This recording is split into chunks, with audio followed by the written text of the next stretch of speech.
আগামীকাল 11ই ডিসেম্বর সন্ধ্যা 6টার সময় তফসিল ঘোষণা হবে। কাল সন্ধ্যা 6টায় নির্বাচনের তফসিল ঘোষণা করবেন সিইসি। বিস্তারিত জানানো হলো রাষ্ট্রপতিকে। সুষ্ঠু ভোট আয়োজনে ইউএনওদের নির্দেশ প্রধান উপদেষ্টা। নির্বাচনের জন্য গুরুত্ব দেব, যেটা 5 বছরের নির্বাচন, সৎ প্রার্থী আসুক, এটা আমরা চাই। সেটা জনগণের বিচারের বিষয়। আমরা চাই যে শান্তিপূর্ণভাবে যে যেভাবে ভোট দিতে চায় সেভাবে ভোট দেয়।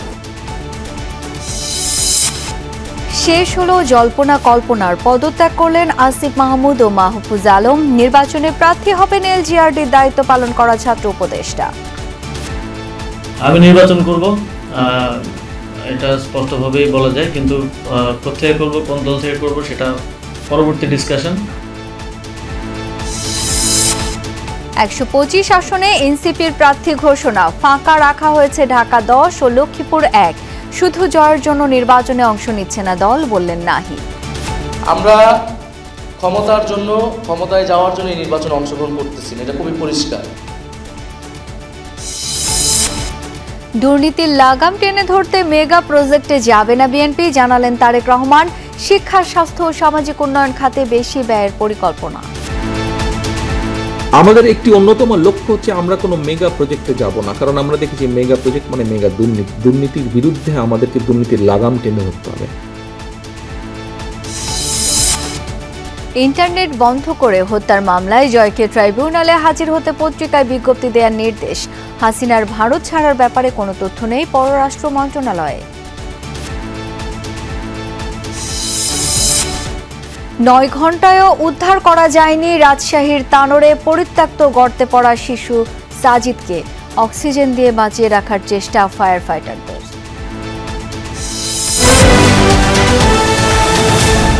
কাল সন্ধ্যা 6টায় ঘোষণা করা হবে জাতীয় নির্বাচন ও গণভোটের তফসিল। বিকেলে আগারগাঁওয়ে নির্বাচন ভবনে সাংবাদিকদের একথা জানান ইসির সিনিয়র সচিব আক্তার আহমেদ। বলেন, সীমানা নিয়ে এখন পর্যন্ত কোনো জটিলতা না থাকায় 300 আসনে তফসিল ঘোষণা করা হবে। এর আগে বঙ্গভবনে রাষ্ট্রপতির সাথে সিইসি ও কমিশনারদের বৈঠকের বিষয়ে তিনি জানান, অবাধ ও সুষ্ঠু নির্বাচন আয়োজনে সর্বোচ্চ সহায়তার আশ্বাস দিয়েছেন মোহাম্মদ শাহাবুদ্দিন। একদিকে বিটিভিতে সিইসির ভাষণ রেকর্ড, আরেকদিকে সিনিয়র সচিবের রুমে কমিশনের বাকি সদস্যরা। রেকর্ডিং শেষে সিইসির সাথে আরেক দফা কমিশনের বৈঠক। এরপরই ইসি সচিব জানালেন বৃহস্পতিবার সন্ধ্যায় তফসিল। উনি জাতির উদ্দেশ্যে ভাষণ দেবেন, এখানে তফসিল ঘোষণা করে দিবেন।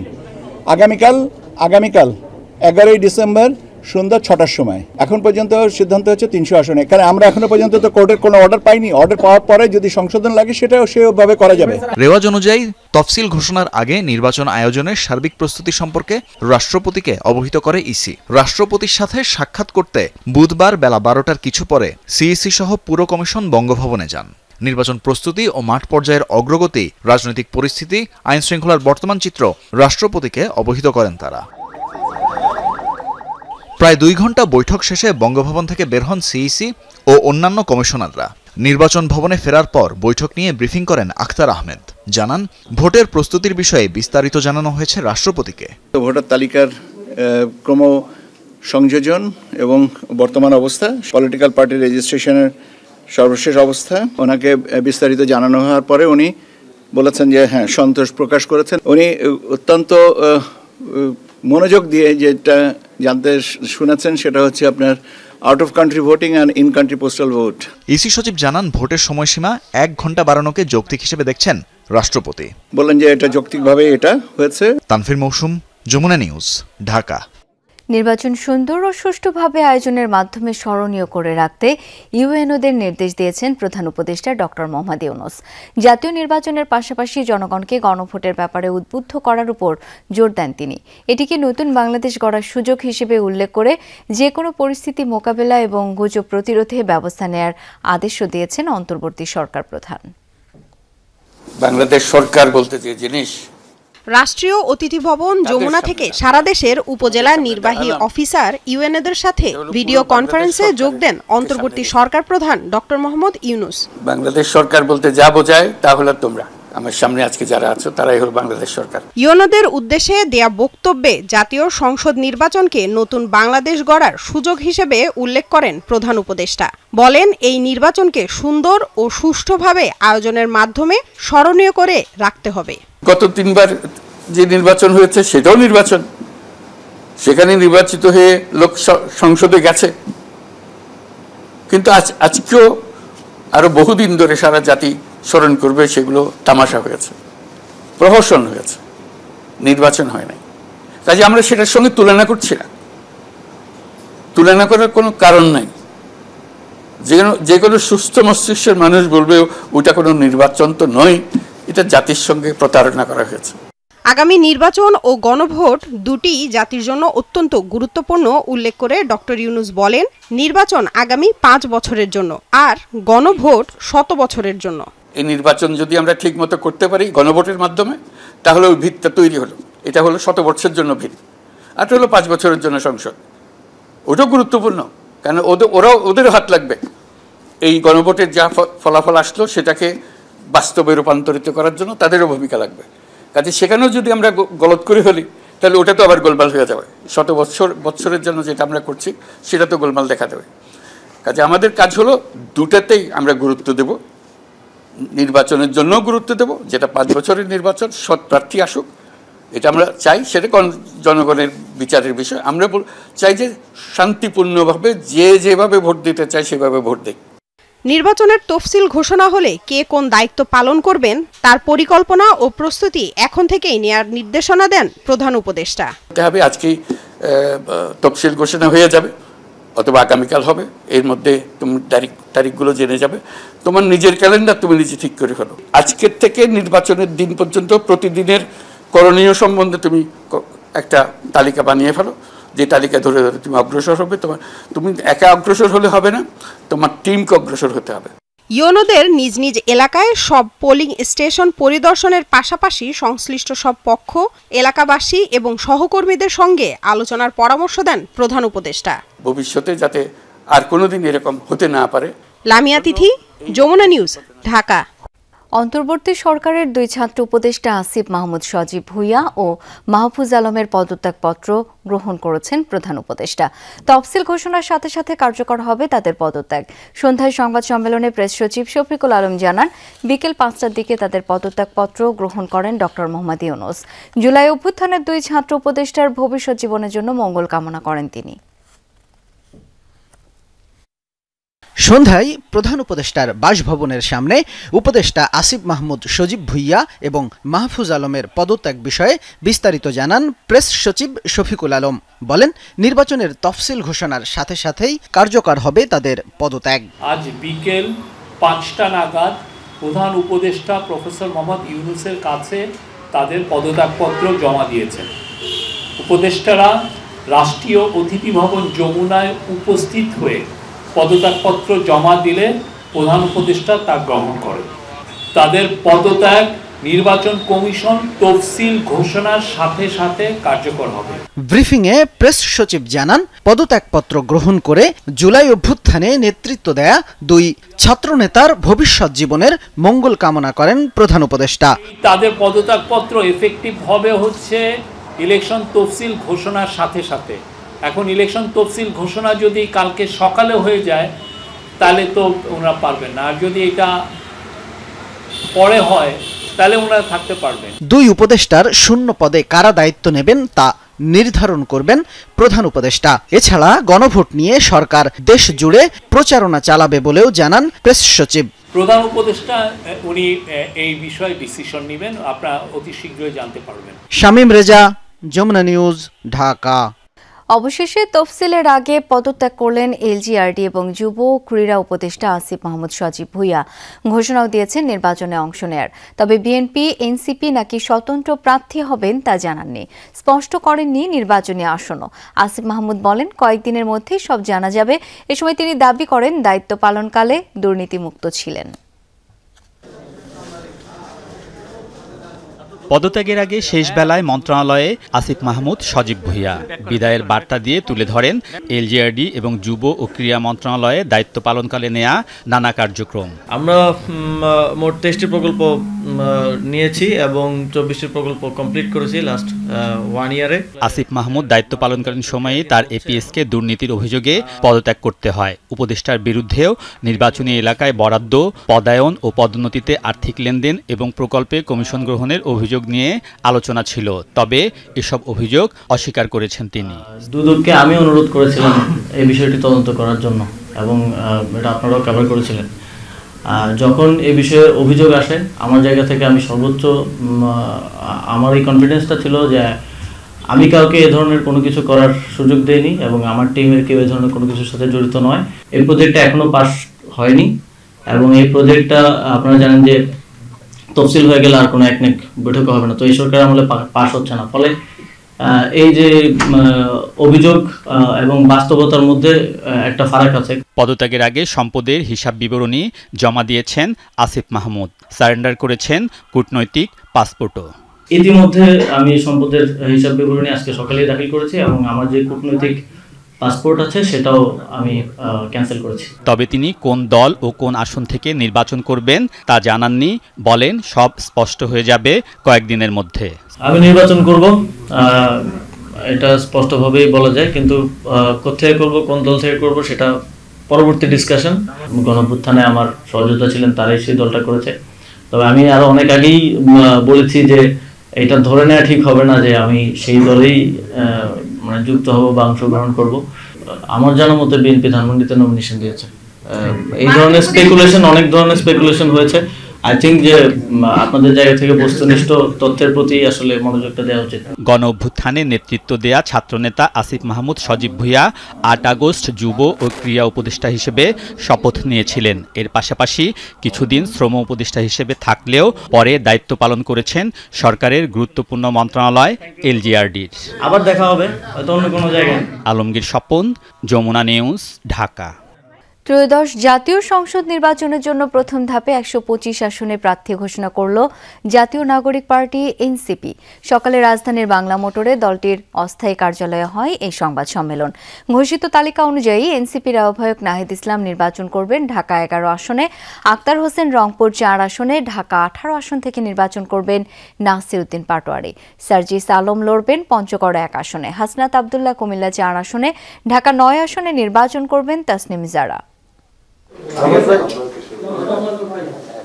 125 আসনে প্রার্থী তালিকা প্রকাশ করল জাতীয় নাগরিক পার্টি এনসিপি। দাবি, তৃণমূল থেকে কেন্দ্রীয় আসন ভিত্তিক সেরাদের দেয়া হয়েছে প্রতিনিধিত্বের দায়িত্ব। হেভিওয়েটদের মধ্যে ঢাকা 11 আসন থেকে প্রতিদ্বন্দ্বিতা করবেন আহ্বায়ক নাহিদ ইসলাম, রংপুর 4 আসন থেকে সদস্য সচিব আখতার হোসেন, মুখ্য সমন্বয়ক নাসির উদ্দিন পাটোয়ারি ঢাকা 18, নিজ এলাকা পঞ্চগড় 1 আসন থেকে সার্জিস আলম আর হাসনাত আবদুল্লাহ লড়বেন কুমিল্লা 4 থেকে।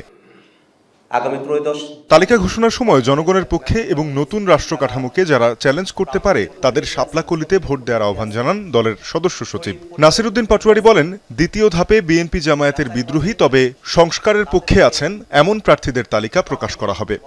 পঞ্চগড় 1 মোহাম্মদ সার্জিস আলম, ঢাকা 11 মোহাম্মদ নাহিদ ইসলাম, ঢাকা 17 ডাক্তার তাজনুবা জাবিন, ঢাকা 18 নাসির উদ্দিন পাটোয়ারি, কুমিল্লা 4 হাসনাত আবদুল্লাহ। যারা প্রার্থী তালিকায় আমাদের নমিনেশন প্রার্থী হবেন তাদের প্রতি আমাদের ইনস্ট্রাকশন থাকবে যে আপনারা হায়ের পক্ষে মাঠে ক্যাম্পেইন করবেন, শাপলাকলিতে ভোট চাইবেন।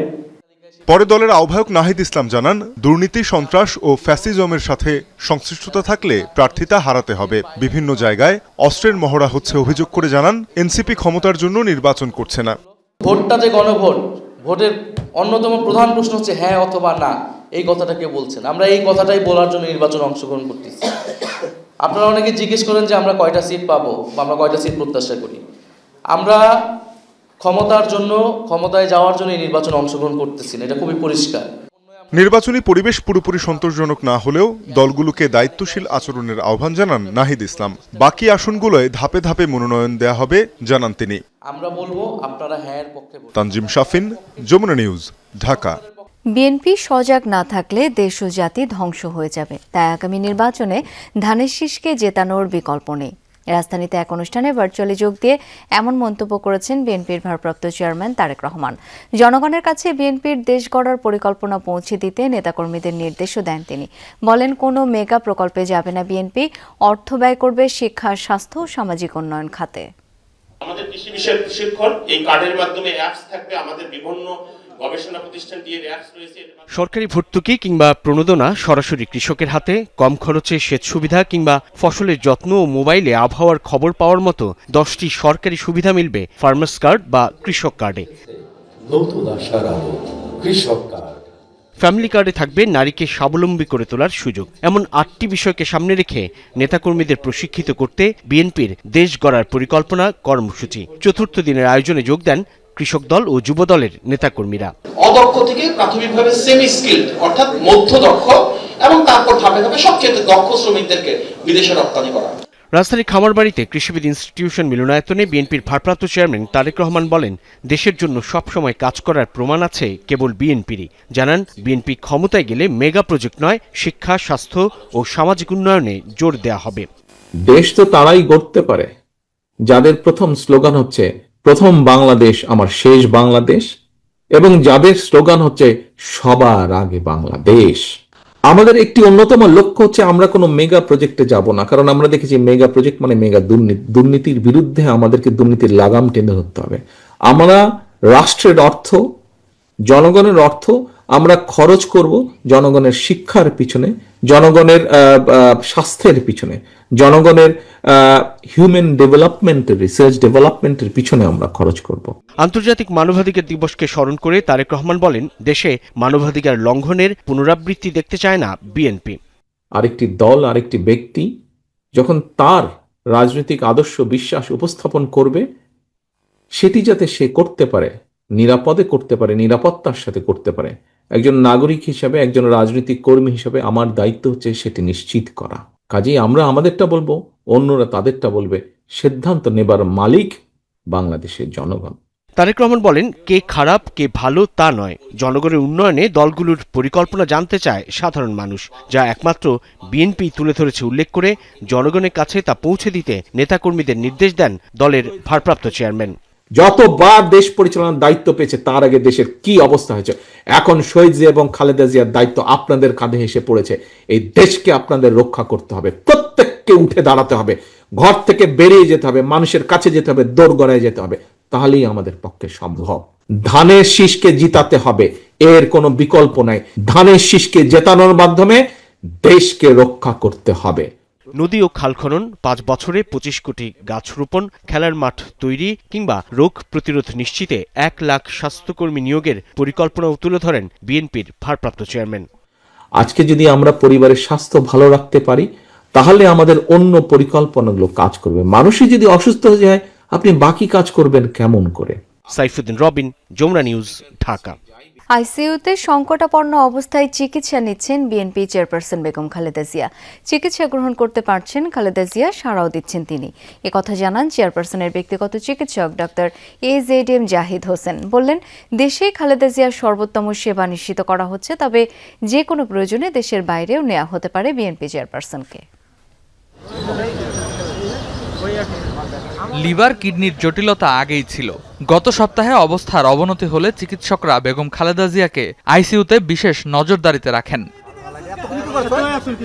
সাবেক প্রধানমন্ত্রীর শারীরিক অবস্থার আপডেট জানাতে বুধবার রাতে কথা বলেন মেডিকেল টিমের সদস্য ডাক্তার AZM জাহিদ হোসেন। জানান, আইসিইউতে থেকে ওষুধ, থেরাপি সবকিছুই গ্রহণ করতে পারছেন বিএনপি চেয়ারপারসন। উনি আইসিইউতে উনি চিকিৎসাধীন আছেন এবং উনি সর্বোচ্চ চিকিৎসা ব্যবস্থার সর্বোচ্চ পর্যায়ে একটি সংকটাপন্ন মানুষের জন্য যেটি প্রয়োজন সেই চিকিৎসার মধ্যেই উনি আছেন। ডাক্তার জাহিদ বলেন, দেশে খালেদা জিয়াকে সর্বোচ্চ চিকিৎসা দেয়া হচ্ছে, প্রয়োজনে উন্নত চিকিৎসার জন্য বিদেশেও নেওয়া হতে পারে। সর্বোত্তম সেবা উনার জন্য নিশ্চিত করা যায় এবং পৃথিবীর মধ্যে যাতে ভালো চিকিৎসা যেটি সেটি উনি পেতে পারেন, সেই জন্য এখানে রেখেও সকল পর্যায়ের চিকিৎসকদের দেশে বিদেশের তাদের পরামর্শক্রমে ওনার চিকিৎসা অব্যাহত রয়েছে। যে কোনো সময়ে প্রয়োজনে দেশের বাইরেও নিয়ে যাওয়া হতে পারে। খালেদা জিয়ার ব্যক্তিগত এই চিকিৎসক জানান, এই মুহূর্তে দেশের মানুষের দোয়া ছাড়া আর কোনো চাওয়া নেই। সংকটময় এই সময়টুকু সফলভাবে পেরিয়ে উঠতে সম্মিলিত প্রার্থনা কামনা করেন তারা। এমন সংবেদনশীল পরিস্থিতিতে বিভিন্ন গুজব ছড়ানো হচ্ছে, এতে কান না দেওয়ার অনুরোধ তার।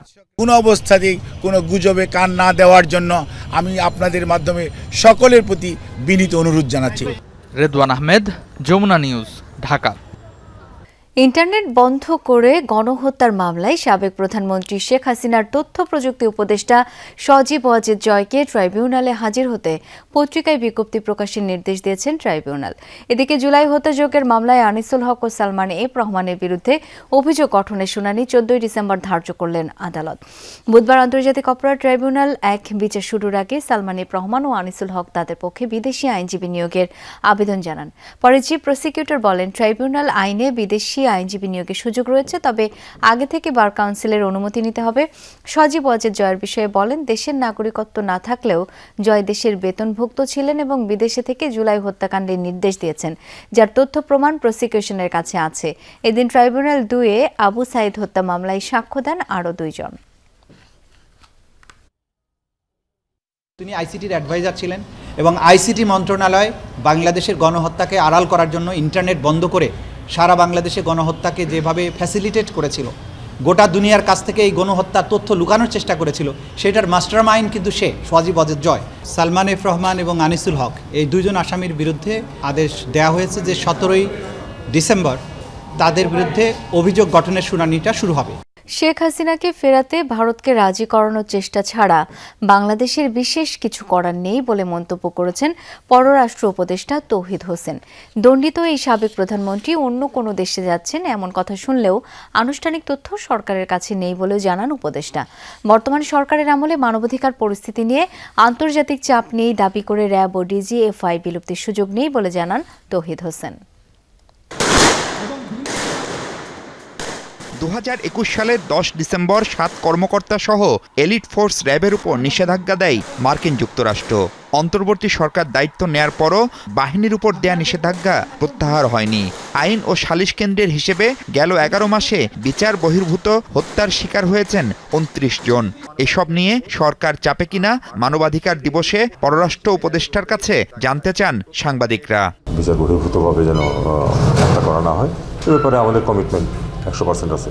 100% কমিটমেন্টের পরেও হয়তো 100% সবসময় ফলাফল পাওয়া যায় না, এটা হতে পারে, কিন্তু আপনারা বিরাট ইমপ্রুভমেন্ট সবাই লক্ষ্য করেছে, আমি শিওর যে আপনারাও লক্ষ্য করেছেন। আর ওইটা যেটা প্রথমে যেটা বলছিলেন এটা একটু প্রসেসের ব্যাপার আছে, প্রসেসটা চলছে, দেখা যাক আমরা কতটুকু পেয়েছি। ডিটেলস আমি বলতে পারবো না, যেহেতু আমার কাছে তত ডিটেলস তথ্য নেই। হোম মিনিস্ট্রি হয়তো আরও ভালো বলতে পারবে। কোনো প্রতিষ্ঠান অন্তত আমার লেভেল পর্যন্ত কোনো ধরনের কমপ্লেইন এখন পর্যন্ত আমি পাইনি।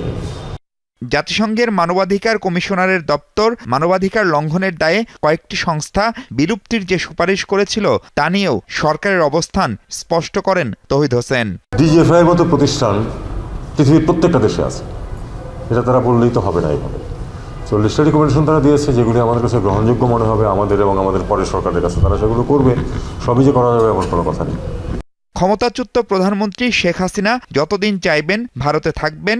সম্প্রতি দেশটির পররাষ্ট্রমন্ত্রীর এই বক্তব্য এবং শেখ হাসিনাকে অন্য দেশে পাঠানোর গুঞ্জন ও রাশিয়ার প্রেসিডেন্টের দিল্লি সফরের প্রসঙ্গও আসে ব্রিফিংয়ে।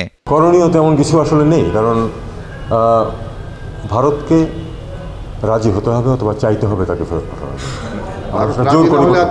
রাজি না হলে আসলে তো করার কিছু না, আমরা রাজি করানোর চেষ্টা করতে থাকতে পারি, আমরা রাজি করানোর চেষ্টা চালিয়ে যেতে পারবো, এইটুকুই, এর চেয়ে বেশি কিছু করতে পারবো।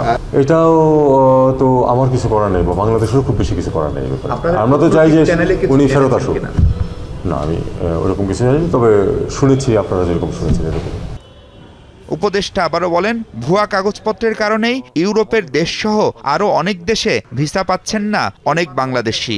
ইমেজের ক্ষতি হয়েছে বলেই এই ঘটনাটা ঘটছে। মাহফুজ মিশু, যমুনা নিউজ, ঢাকা।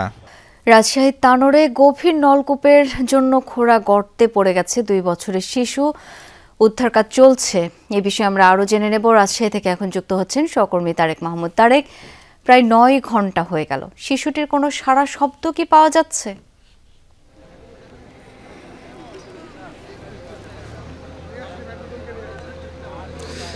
এখন পর্যন্ত শিশুটির সাড়া শব্দ পাওয়া যায়নি এবং 40 ফুটের মধ্যে 20 ফুট কিন্তু সক্ষম হয়েছে ফায়ার সার্ভিসের 3টি ইউনিট। একটু দায়িত্বরতদের সাথে আমরা একটু কথা বলবো। তো একটা এক্সকেভেটর দিয়ে মাটি কাটা হচ্ছে, প্রায় 4-5 ঘন্টা মাটি কাটার পর আপনারা নিজেরাই দেখতেছেন প্রায় 25 ফিট গভীর পর্যন্ত মাটি কাটা হয়েছে। তো ভিকটিম আমরা প্রথমে আসার পর আমরা সার্চ ভিশন ক্যামেরা দিয়ে যখন দেখলাম 35 ফিট নিচে আমরা গিয়ে দেখলাম ভিকটিমের সাথে আমাদের দেখা হয়নি, আমরা দেখতে পারি নাই সার্চ ভিশন ক্যামেরা দিয়ে। তো কারণটা হলো আমরা আসার আগে এখানে স্থানীয় লোকজন উদ্ধার করতে চেষ্টা করেছিল, এতে কিছু মাটি ভিকটিমের উপর পড়ছে এবং কিছু খড়কুটা পড়ছে, যার ফলে ভিকটিমকে আমরা ক্যামেরা দিয়ে দেখি নেই। তো আমরা আশা করি 35 থেকে তবে এখনো পর্যন্ত এক্সকাভেটর দিয়ে 25 ফিট পর্যন্ত কাটা হয়েছে। ধন্যবাদ আপনাকে, ভিকটিম উদ্ধার করতে পারবো। ধন্যবাদ আপনাকে। শুনছিলেন এবং এখন পর্যন্ত এই রাজশাহীর তানোরের যে জায়গাটি, শিশুটি আসলে এই নলকূপের যে পাইপটি রয়েছে পাইপের মধ্যে তার তো পাচ্ছে না। ফায়ার সার্ভিসের মোট 3টি ইউনিট এখনো কাজ করছে, একটি এক্সকাভেটর দিয়ে মাটিগুলো সেখান থেকে তোলা হচ্ছে। তারেক দেখছিলাম সরাসরি উদ্ধার অভিযান। ধন্যবাদ আপনাকে। রাজধানীর মোহাম্মদপুরে মা ও মেয়েকে নৃশংসভাবে কুপিয়ে হত্যার ঘটনায় গৃহকর্মী আয়েশাকে ঝালকাঠির নলছিটি থেকে গ্রেপ্তার করেছে পুলিশ। আটক করা হয়েছে আয়েশার স্বামী রাব্বিকে। তবে হত্যার মোটিভ কি তা জানা যাবে আসামিকে জিজ্ঞাসাবাদের পর। সোমবার মোহাম্মদপুরে মা ও মেয়ের রক্তাক্ত মরদেহ উদ্ধার করে পুলিশ। সন্দেহ করা হয় 4 দিন আগে বাসার কাজে যোগ দেয়া গৃহকর্মী আয়েশাকে। সিসি ফুটেজে তাকে দেখা যায় জোড়া খুনের পর স্কুল ড্রেস পরে বাসা থেকে বেরিয়ে যেতে। আয়েশাকে গ্রেফতারে অভিযান শুরু করে মোহাম্মদপুর থানা। সিসি ফুটেজে তার চেহারা দেখা না যাওয়ায় সমস্যায় পড়ে পুলিশ। তবে তার মুখে পোড়া দাগ আছে এমন তথ্যের ভিত্তিতে শুরু হয় তদন্ত। বুধবার ঝালকাঠির নলছিটিতে দাদা শ্বশুরের বাড়ি থেকে আয়েশাকে গ্রেফতার করে মোহাম্মদপুর থানা পুলিশ। খুনের পর আয়েশা তার স্বামী রাব্বিকে হত্যার বিষয়ে জানালে তারা দুজন ঢাকা থেকে পালিয়ে যান। এই মুহূর্তে আমরা জাস্ট যিনি আসামি তাকে আমরা হেফাজতে নিয়ে আমরা ঢাকায় নিয়ে আসতেছি। এর বাইরে এখন পর্যন্ত আমাদের কাছে দেওয়ার তথ্য নেই। আমাদের একদম পরিপূর্ণ যে তথ্য এটা আমরা আগামীকাল ইনশাআল্লাহ ডিসি মহোদয় উপস্থাপন করবেন। জোড়া খুনের 6 মাস আগে মোহাম্মদপুরের বসিলার একটি বাসায় চুরি করেছিল আয়েশা। সে সময় তার ব্যাপারে থানায় অভিযোগ করা হয়। সেই অভিযোগের সূত্র ধরে আয়েশার খোঁজ শুরু করে পুলিশ। কেন এমন নৃশংসতা, হত্যার কারণই বা কি? এমন প্রশ্নে পুলিশ জানায় জিজ্ঞাসাবাদ শেষে জানা যাবে জোড়া খুনের রহস্য। আমরা সুরতালে যেটা বলেছি যে শরীরে 30টা আঘাতের চিহ্ন ছিল মায়ের, আর মেয়ের গায়ে 6টা আঘাতের চিহ্ন ছিল। অর্থাৎ এটা একটা ব্রুটাল কিলিং, মানে খুব বিভৎস হত্যা। তো শুক্রিয়া ডিসি স্যারের নেতৃত্বে আমরা এটা উদ্ঘাটন করতে পেরেছি এবং আসামিকে আমাদের গ্রেপ্তার করে হেফাজতে নিয়েছি। মোহাম্মদপুরের শাহজাহান রোডের 14 তলা ভবনের 7ম তলায় লায়লা আফরোজ ও তার মেয়ে স্কুল পড়ুয়া নাফিসাকে ছুরিকাঘাতে হত্যা করা হয়। এই জোড়া খুনের ঘটনায় সোমবার রাতে নিহত লায়লা আফরোজের স্বামী আজিজুল ইসলাম মোহাম্মদপুর থানায় মামলা করেন। রাব্বি সিদ্দিকী, যমুনা নিউজ, ঢাকা। বর্তমানে সামাজিক যোগাযোগ মাধ্যমে ভিন্ন মতের প্রতি আক্রমণ, নারীদের সম্মানহানি এবং প্রযুক্তি বা এআই এর অপব্যবহার করে মানুষকে হেনস্থা করার যে প্রবণতা দেখা যাচ্ছে তা অত্যন্ত উদ্বেগজনক বলে উল্লেখ করেছেন জামায়াতের আমির ডাক্তার শফিকুর রহমান। নিজের ভেরিফাইড ফেসবুক পোস্টে তিনি বলেন, রাজনৈতিক মতপার্থক্য মানেই শত্রুতা নয়। ইসলাম আমাদের শিখিয়েছে মুমিন কখনো কটূক্তিকারী বা অভিশাপকারী হতে পারে না। পবিত্র কোরআনে আল্লাহ তাআলা নির্দেশ দিয়েছেন মানুষের সঙ্গে উত্তম ভাষায় কথা বলতে এবং একে অপরকে উপহাস না করতে। ওই পোস্টে জামায়াতের আমির বলেন, ভিন্ন মতকে যুক্তি ও ভদ্রতার সঙ্গে মোকাবিলা করাই প্রকৃত মুসলিমের বৈশিষ্ট্য। প্রায় 6 ঘন্টা অবরুদ্ধ থাকার পর পুলিশের সহায়তায় নিজ দপ্তর থেকে বের হলেন অর্থ উপদেষ্টা সালেউদ্দিন আহমেদ। এর আগে 20% সচিবালয় ভাতার দাবিতে উপদেষ্টার কার্যালয়ের সামনে অবস্থান নেন কর্মকর্তা কর্মচারীরা। কালকের মধ্যে সরকারি আদেশ জারির আশ্বাস দেওয়া হয়েছে। 20% সচিবালয় ভাতার দাবিতে বুধবার বেলা 2:30টার দিকে অর্থ উপদেষ্টার দপ্তরের সামনে অবস্থান নেন বিভিন্ন মন্ত্রণালয়ের কর্মকর্তা কর্মচারীরা। চলতে থাকে ভাতার দাবিতে স্লোগান। তাদের দাবি নির্দিষ্ট সময়ের বাইরেও উপদেষ্টা এবং মন্ত্রণালয়ের বিভিন্ন দপ্তরে বাড়তি কাজ করতে হয় তাদের। সরকারের অন্যান্য দপ্তরের কর্মকর্তা কর্মচারীরা বেতন কাঠামোর বাইরেও নানা ধরনের ভাতা পেলেও সচিবালয়ের কর্মচারীরা তা থেকে বঞ্চিত। বঙ্গভবন এবং প্রধান উপদেষ্টা কার্যালয়ে যে সিস্টেমে যে ভাতা দেওয়া হয় 20%, সচিবালয় ঠিক সেম আমরা ভাতা দাবি করছি। এটা 1 বছর 1.5 বছর ধরে আমাদের ঘোরাচ্ছে। আমাদের এখনই আজকেই আমরা জিও চাই। আমাদের এই দাবি যদি পূরণ না হয় আমরা আজকে এখান থেকে কেউ যাব না আর কি, অবস্থান কর্মসূচি ঘোষণা করে ফেলছি আর কি অলরেডি। কর্মকর্তা কর্মচারীদের অবস্থান এবং বিক্ষোভের মুখে মন্ত্রণালয়ের অর্থ বিভাগের দপ্তরে অবরুদ্ধ হয়ে পড়েন অর্থ উপদেষ্টা। পরিস্থিতি মোকাবেলায় সন্ধ্যায় অর্থ সচিব খায়রুজ্জামান মজুমদারের সাথে বৈঠকে বসেন অর্থ উপদেষ্টা। দাবি পূরণ করে বৃহস্পতিবার সরকারি আদেশ জারির আশ্বাস দেয়া হয় আন্দোলনকারীদের, কিন্তু তা মানতে নারাজ আন্দোলনকারীরা। সচিব স্যারের সাথে আপনাদের কিন্তু কথা হয়েছে, তো কাজেই আপনাদের নেতৃবৃন্দ যেটা বলেন আপনারা সেটা অবশ্যই মানবেন, এটা আমি আশা করছি। খাদ্যের উপরে ভরসা রেখেছি, বিশ্বাস রেখেছি, তারা আশা করছি কালকে 3টার মধ্যে জিও জারি করে দেবে। রাত 8টায় অ্যাকশনে যায় পুলিশ। একে একে উপদেষ্টার দপ্তর থেকে বের করে দেয়া হয় আন্দোলনকারীদের। প্রায় 6 ঘন্টা অবরুদ্ধ থাকার পর পুলিশের প্রহরায় দপ্তর থেকে বের হন অর্থ উপদেষ্টা। তবে তখনও চলছিল স্লোগান। এর আগে গত 22 জুন সরকারি চাকরি অধ্যাদেশ বাতিলের দাবিতেও অর্থ বিভাগের সামনে অবস্থান নিয়ে বিক্ষোভ করেছিলেন কর্মকর্তা কর্মচারীরা। আরিফুর রহমান সবুজ, যমুনা নিউজ, ঢাকা। মানবাধিকার রক্ষায় অনবদ্য অবদানের জন্য এবছর Franco German human rights award পেলেন নারী শ্রমিক কেন্দ্রের নির্বাহী পরিচালক সুমাইয়া ইসলাম। সন্ধ্যায় অনাড়ম্বর এক অনুষ্ঠানে ফ্রান্সের রাষ্ট্রদূত জঁ মার্ক শেরে শার্লে ও জার্মানির রাষ্ট্রদূত রুডিগার লোর্ডস দূতাবাসে তার হাতে এই পুরস্কার তুলে দেন। এ সময় পুরস্কার বিজয়ী অধিকার কর্মী সুমাইয়া ইসলাম বলেন, দেশের নারী শিশু সহ পিছিয়ে পড়া সব মানুষের জন্য কাজ করে যেতে চান তিনি। 2016 সাল থেকে বিশ্বের বিভিন্ন দেশে মানবাধিকারে অবদান রাখা ব্যক্তিদের এই পুরস্কার দিয়ে আসছে জার্মানি ও ফ্রান্স। এর আগে বর্তমান উপদেষ্টা আদিলুর রহমান খান ও আর্টিকেল 19-এর তাহমিনা রহমান এই সম্মাননা পেয়েছিলেন। মরক্কোর ফেজ শহরে ধসে পড়েছে পাশাপাশি দুটি ভবন। এতে প্রাণ হারিয়েছে কমপক্ষে 22 জন, আহত আরও 16 জন। চলছে উদ্ধার কাজ। স্থানীয় সময় বুধবার সকালে এই দুর্ঘটনা ঘটে। দুটিই ছিল 4তলা ভবন। এগুলোর মধ্যে একটি পরিত্যক্ত হলেও আরেকটিতে বাস করত 8টি পরিবার। দুর্ঘটনার সময় ভবনটিতে আকিকার অনুষ্ঠান চলছিল। এক বিবৃতিতে জানানো হয় এই তথ্য। কিছু স্থানীয় গণমাধ্যম জানায়, বেশ কয়েক বছর ধরে ঝুঁকিপূর্ণ অবস্থায় ছিল শহরের নতুন অংশের দক্ষিণ পশ্চিমে আলমাসিরা এলাকার ভবনগুলো। এরই মাঝে শুরু হয়েছে তদন্ত।